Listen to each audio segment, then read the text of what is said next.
alam mo, marami nang talaga nagpapalipas dito ng magdamag, ano? Talaga sa pagnanais na sila, mauna kung sakasakali magkakaroon ng mga magsasakay, ano, papalabas ng Tacloban. Manong kayo talagang desidido na umalis ho dito sa Tacloban? Oo, ma'am, kasi dito sa Tacloban, mahirap na kami.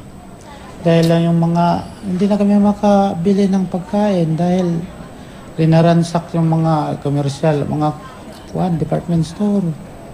Wala na kami mapupuntahan. Ang trabaho naman namin, hindi na kami makatrabaho. Sila, wasak na wasak yung mga opisina namin. Dahil ayaw ko kung saan kami kumukuha ng pera. Dahil ang ATM, hindi naman makakuha kami ng ATM. Dahil wasak na wasak ang ATM. Yung mga relief goods ho ba, may natatanggap po kayo? Total, andito lang naman ho kayo sa syudad at nakita naman ho natin na dadaanan na yung mga kalsada. May natatanggap po ba kayo? Wala pa po. Kahit kakaunting tulong wala pa.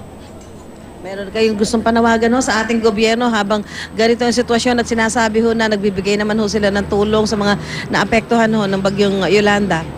Kung gustong may tulong ng gobyerno, hindi ibibigay sa mga dyan sa kahit saan ibibigay.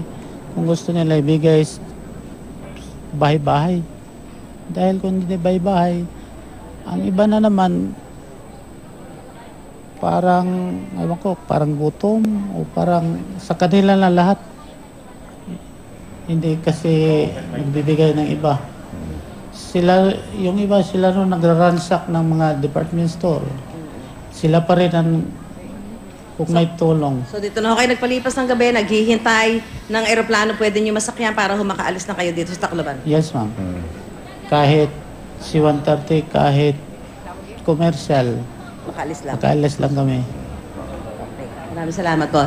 Alam mo, Ivan, Connie, Rhea, yan talaga, lahat ng makakausap mo na nandito sa airport, yan ang kanilang damdamin, yun yung kanilang saloobin, makaalis na dito sa Tacloban sa lalong madaling panahon dahil sabi nga nila habang tumatagal, hindi bumubuti, kundi mas lalong lumalala ang kanilang sitwasyon. Ivan.